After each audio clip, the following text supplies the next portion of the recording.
Welcome to another awesome video by Based Bellagio. Today we are reacting to MrAtomicDuck, awesome content creator for Project Zomboid and many other things.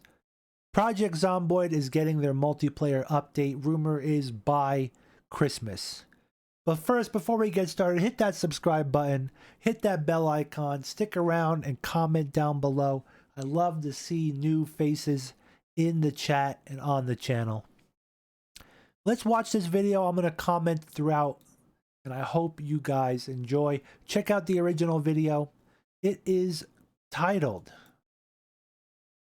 First Look at Project Zomboid's Multiplayer for Build 4.1. He's let me just spoil it for you. He's impressed. He's impressed. I'm impressed.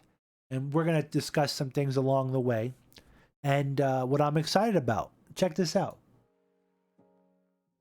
And welcome back to the channel. So today I'm extremely excited to be able to bring you a first look at Project Zomboid's multiplayer. All of the footage you see in this video will be from a test build that I've been very lucky to have access to in advance of multiplayer coming to the beta branch for everyone. This is used for playtests ordinarily, but the devs have asked me if I was interested in giving you guys my impressions so far on this build. So that's what I'm going to do today. I've even managed to sneak in a tiny bit of the Louisville map, so keep an eye out for any areas that you don't recognize. Remember that all of this footage you're seeing may contain some bugs here and there might be periods of lower FPS, and work is still ongoing at the moment. If you enjoy the video, be sure to drop it a like and subscribe to the channel for much more Project Zomboid.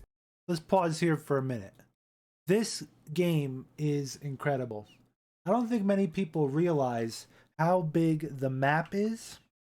Like when I first started playing for a long time, and I was looking at mods or looking at guides and different maps, or when you're playing a game and you're spawning your character, you have to pick a map. I didn't realize that these maps, they're connected. They are connected. Let me show you what I'm talking about here. This is the entire unified map of the game.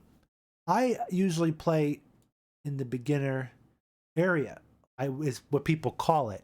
But the beginner area is Muldrone, I think. Where is this? Laundromat. Well, put it this way. The different areas, Riverside is up here. I think this is Riverside, maybe.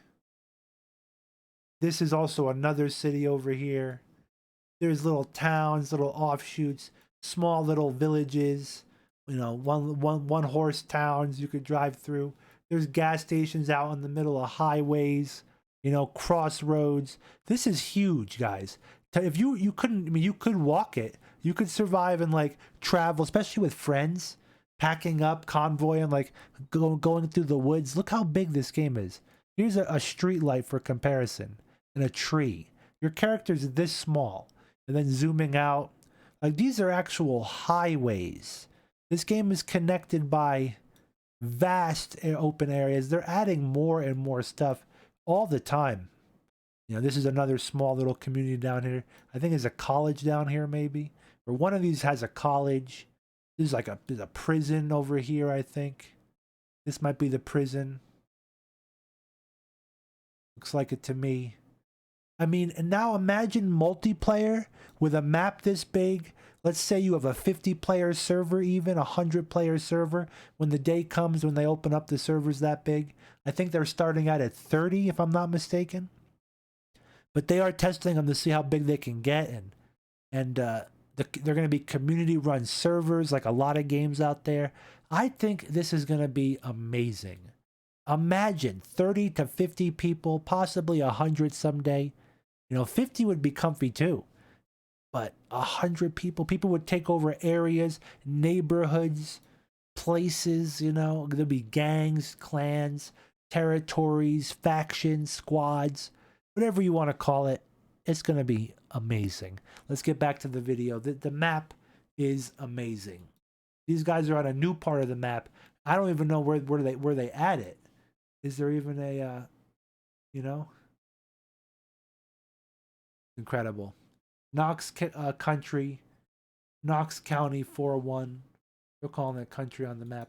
content to come. So let's get into it, starting with some of the positives from my experience in multiplayer so far. I want to focus on what I think will be the biggest thing on everyone's mind, and that's ultimately performance. To give you some context here, I use a 3070 graphics card and a Ryzen 3 800X for a CPU with 32 gigs of RAM. It's worth noting that I was, of course, recording as well. And I mean, I gotta say, performance was really just not an issue at all while I was playing. My FPS counter is at the bottom right of the screen through some of this footage, and for the most part, it was above 100 at all times. He's saying he's not getting that bad of performance.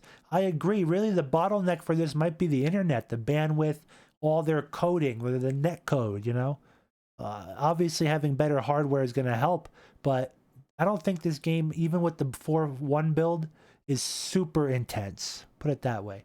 It can be intense, I'm sure, with a lot of zombies on screen. Only really dipping in the most chaotic of settings, like at a hospital where we went in guns blazing with multiple people, and it's got to be hundreds of zombies in one location. So in terms of how it ran for me, I was seriously impressed, and I can't see this being an issue for most players unless you're running a pretty low specification build. Now, there's been a lot of talk about synchronization issues when it comes to multiplayer in the previous blog posts from the developers, but again, it looks like for the most part that this is all fixed up now. I only experienced some sync issues with players that had quite high ping, or in similar instances when I experienced lower FPS when it was absolutely interesting. chaos. Look at this, a mall, fighting at the mall with your friends. Brings me to one of my very few major issues I encountered whilst testing. It wasn't necessarily the sync issues with players, but with vehicles. Essentially, when I wasn't in control of a vehicle and the vehicle was going over a certain speed, it would start to rubber band and potentially cause collisions with other vehicles because of that. This was compounded by the fact that if a vehicle makes sense, the vehicles could be wonky with the super weird in the event of a crash, and would basically throw the vehicle around like a rag doll or launch. This is now the new in-game map. I don't think it's in the build yet. Someone correct me if I'm wrong down below. But this is definitely coming in the next update for everybody, if it's not already here. This is an in-game map, so you don't have to use third-party maps like I showed you. Look at this map, and it's gonna open up the fog as you're playing. This is amazing. I love maps. They have different symbols you can add to it.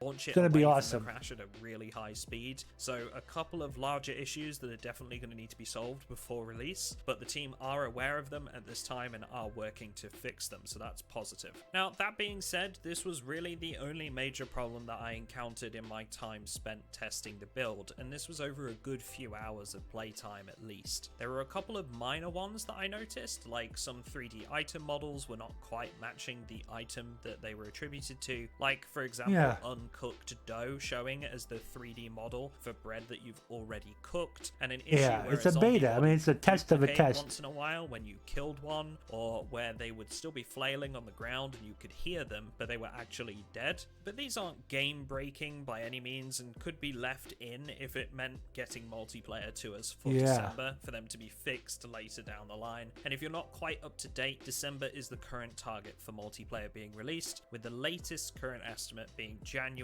just so that the team have time for Christmas holidays and then they can be there and hotfix the patch when it does come out. Overall, and this is the part where I know a lot of Zomboid fans are holding their breaths now, I was seriously impressed with the multiplayer test when I got to play. Good, wow. It's smooth to run. There's some new stuff like the map drawing system and the new foraging system, as well as some other stuff that I won't spoil for you guys just yet. I want to keep that under my hat and let you guys experience it fresh for the first time. And the issues seem to be pretty minimal at the moment. Sure, it'll need some work to get to. With your buddies, they're clearing out zombies. I don't even know where they are. This might be the new map area. This is a cool freaking... This is awesome, guys. When this happens, huge amounts of people are going to start playing this game. To the finish line. But I really don't think December is an unrealistic target, having seen the build firsthand. Now, obviously, I'm not a developer. Hell, I'm not even a quality assurance tester either. But I am an avid Project Zomboid player, and at least from a few good hours of gameplay, the issues seemed minimal, and the experience was smooth from start to finish. The next step for the developers from here is to test multiplayer at a larger capacity. Yeah, let's hear this. 32 player tests to see if the server can maintain that level of player base and activity activity all at the same time. Hopefully we'll hear a bit more on that in the future, and I might even be able to update you guys. As mentioned this before, but if you aren't aware of the developers' STAR-NWLT updates, they tend to cover what's going on with the game and more recently cover the... So they're currently testing up to 32 player servers, it sounds like. multiplayer status updates on a regular basis, so I'll leave a link for that in the description if you do want to keep on top of things. Now I'm going to slip in a little bit of footage at the end of this video of myself, some testers, and some of the Project Zomboid team. I'll let you guys check that out on your own. Camp just outside of Louisville. But before I do that, I do just want to settle some people's doubts by saying that I have in no way been sponsored for this video. These are my own opinions and this is not an ad. These are my genuine thoughts on the progress of multiplayer at this time. And I truly think that the next update is going to live up to expectations, if not exceed them, when the time is right. I'd like to give a special thank you to the development team for letting me get involved and having this fantastic opportunity for me and the channel. And finally, if you're interested in playing on my whitelisted server when multiplayer goes live, there's a link in the description to take you to the Patreon page where you can get whitelisted for our server for as little as £3 British. We're going to have a public server as well that you won't have to pay for, but if you would like to support the channel, do consider it. I look forward to seeing you guys in multiplayer. Have a good one, folks, and here's a little teaser. So you guys watch the rest of his video, MrAtomicDuck. Check out the end to see his footage of just playing with his friends. Absolutely incredible. We can assume now there's going to be PvE servers, PvP servers, and RP servers for roleplay. And this is going to be incredible. With the community-run server base, you'll be able to find a server out there, whatever you're in the mood to play. I'm looking forward to this. This makes it more of almost like an MMO experience. I know it's not massive per se, but for a game like this and a sandbox like this, multiplayer with anywhere over 20 people is going to be really cool. And I can't wait to see if 32 is stable and what limit there is. The sky's the limit. Thank you for watching this video. Give it a thumbs up if you like it, a thumbs down if you didn't. Consider subscribing to the channel. I'd love to see you around, and it's a free way that you can help out the channel by just subscribing and hitting that bell icon. Thank you for watching.